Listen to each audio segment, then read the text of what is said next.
제1순위가 내가 아니라 근저당권자가 돼버리고 나는 2순위 임차권자가 되고 이런 식의 역전이 되는 상황이 발생하고, 그렇게 되면 경매로 넘어갔을 때 나는 쫓겨나야 되는 운명이 처하는 겁니다. 내 보증금도 제대로 배당받지도 못하고, 이게 가장 심각한 문제라고 할 수 있겠어요. 반갑습니다. 부동산 전문 변호사 이승현 변호사입니다. 이변이 있는 부동산 채널에 오신 것을 환영합니다. 자, 오늘은 임차권 등기에 관해서 한번 말해보고자 합니다. 임차권 등기 관련해 가지고 많은 분들이 하시는 치명적인 실수가 있어요. 이 부분을 좀 반복되지 않았으면 한다라는 바람에서 이 영상 제작하게 되었는데요.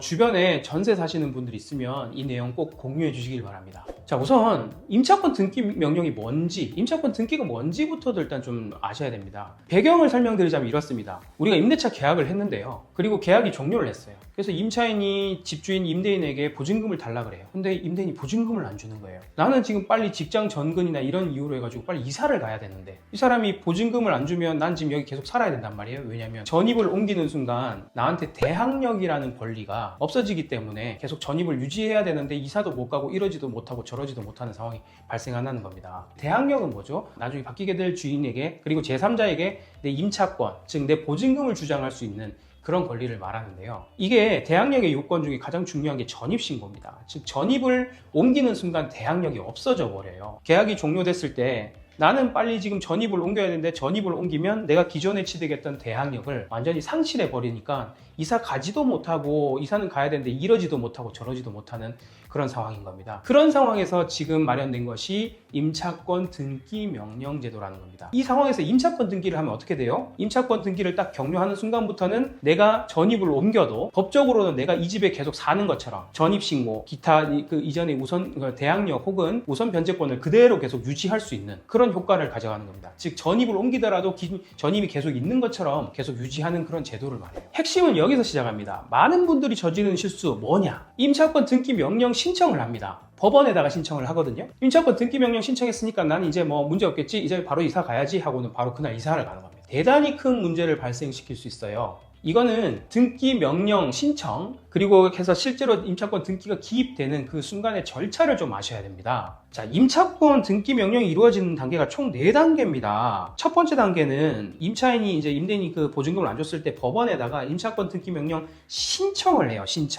신청을 하면 두 번째 단계로 넘어가서 법원이 이걸 심리하고 난 다음에 이건 임차권 등기 해줘야 되겠다 싶으면 법원이 임차권 등기 명령 결정이라는 걸 합니다. 결정만 한다고 또 끝나는 게 아니에요. 이 결정이 나면 3단계로 넘어가서 법원이 등기소에다가 임차권 등기를 좀 이렇게 명령이 났으니 이렇게 등기를 해주세요 라고 등기 촉탁, 쉽게 말해 부탁이라고 하면 되는데 임차권 등기 촉탁이 이루어지고요. 마지막 4단계, 그렇게 촉탁을 받아서 실제로 등기부를 뗐을 때 등기부에 누구 명의의 임차권 등기라고 이렇게 기입이 완료되어야만 이 임차권 등기 절차가 완전히 마무리되는 것입니다. 임차권 등기가 기입, 즉 4단계까지 가야지 임차권 등기가 완료되었다라고 평가를 한단 말입니다. 근데 자, 아까 사안 뭐였죠? 임차권 등기 명령 신청한 1단계에서 바로 이사를 가버리는 겁니다. 임차권 등기가 효력이 발생하기도 전에 전입신고를 뺀다는 걸 의미해요. 이게 무슨 의미를 지느냐? 임차권 등기가 되기 전에 전입을 옮겨버리면 기존에 취득했던, 내가 처음부터 들어와서 취득했던, 그렇게 힘들게 취득했던 대항력을 임차권 등기 되기 직전에 나의 실수로 이걸 잃어버리고 임차권 등기된 때 다시 새로 시작하는, 예컨대 내가 처음에 들어왔는 게 22년 1월이었는데 임차권 등기 신청을 한 게 26년 1월 1일인데 임차권 등기는 실제로 1월 한 7일쯤 되었다. 그러면 어떻게 됩니까? 내가 신청을 해서 주민등록만 안 옮기고 계속 있었다 그러면 22년 1월치 그 대항력을 그대로 유지하는데 내가 그 며칠을 견디지 못해가지고 22년 1월 1일자 대항력을 그대로 이사감으로써 날려버리고 26년 1월 7일자부터 다시 대항력을 취득하는 이런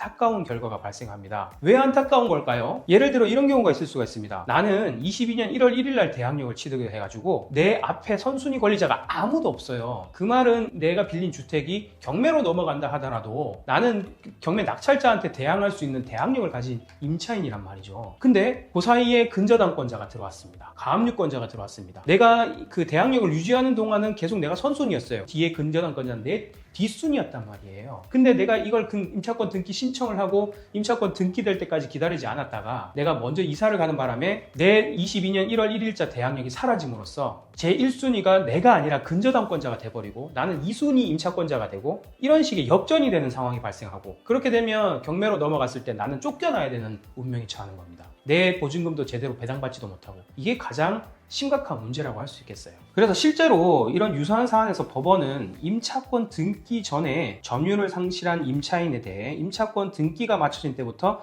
새로운 대항력이 발생한다고 판단해서 그 이전, 지금 제가 말한 사안에서는 22년 1월 1일이겠죠. 그 이전에 대항력을 취득한 다른 임차인보다 후순위로 처리한 사례들이 매우 많습니다. 자, 여러분, 임차권 등기 명령 신청하고 바로 이사 가지 마십시오. 우리 1, 2, 3, 4단계 살펴보았습니다. 1단계만 마치고 이제 내 권리 보호됐어 하고 이사 가지 마시라는 거예요. 임차권 등기 신청하고 명령이 나고 그 결정이 나고 그 촉탁이 나서 실제로 내 그 건물 등기를 뗐을 때 내 이름으로 임차권 등기가 기입이 돼서 기재가 되는 걸 확인을 하고 꼭 이사를 가시기 바랍니다. 자, 여기서 부동산 전문 변호사로서 더 말씀드릴게요. 임차권 등기 명령 신청을 한다고 해가지고 그날 바로 임차권 등기가 기입되는 게 아닙니다. 즉 1단계 신청을 한다고 해서 2, 3, 4단계가 바로 그날에 이루어지는 게 아니에요. 임차권 등기 명령 신청을 하면 임차권 등기 명령 결정 나는 2단계까지 가는데도 한 일주일, 최소한 일주일, 한 2주일 정도 시간이 걸리고 그 명령이 나고 또 등기 기입되는데도 길게는 한 일주일이 걸린단 말입니다.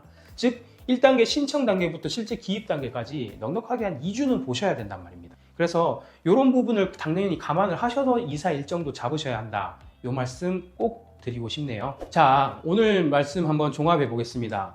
임차권 등기 명령 신청만 해서는 대항력이 유지 안 됩니다. 뭘 확인해야 된다고 말씀드렸습니까? 내 건물에 임차권 등기가 됐는지, 등기를 꼭 떼서 내 이름으로 임차권 등기가 기입됐는지까지 확인하시고 이사를 가셔야 된다. 이 점 꼭 양지하셨으면 좋겠습니다. 네, 오늘 영상 여기까지고요. 다음에도 더 알찬 영상으로 찾아뵙도록 하겠습니다. 시청해 주셔서 대단히 감사합니다.